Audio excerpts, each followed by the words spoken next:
Good afternoon everyone. The purpose of today's video is a little bit of a troubleshooting video or a reminder regarding your drain pipe or the drain mechanisms that we use after surgery. There's two types of drain mechanisms, either the expeller drain or the J-vac drain. Later in the video we're going to demonstrate with the drains itself how these drains needs to be managed and emptied and reactivated on a daily basis.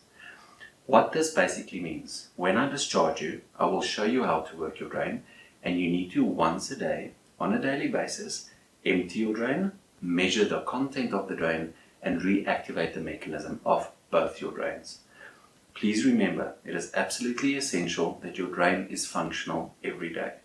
If at any point in time during the healing process, before you see me for the first week follow-up, you think the drain is not functional or not functioning properly, please get back to the ward, section 9, 24/7. There's a nurse on standby with extra drains and extra drain mechanisms to repair any broken or problematic drain 24/7.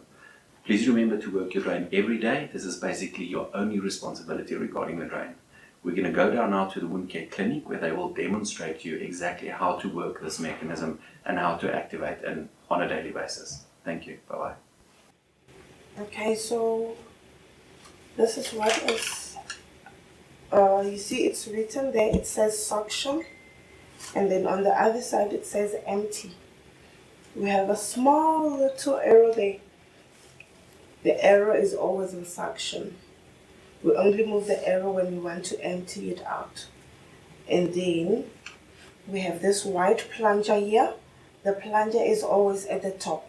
It only goes down as the blood fills in, okay, or if there's air inside. Well, this is not blood this is only for record purposes, but it's not blood. Then you'll have an empty container that you're not using. Okay, so we're going to move the arrow to empty because we want to empty it out. Now the arrow is empty, we open. See, now there's air inside, the plunger has gone down.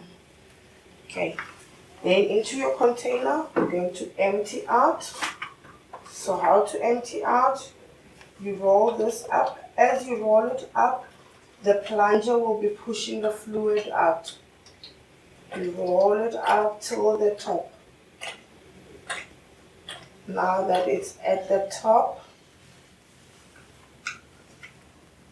not everything is going to come up. Now when the plunger is at the top, we're going to close it. Then we move the arrow back to suction. The arrow stays on suction. And we must activate. In order for it to suction again, we activate. How to activate?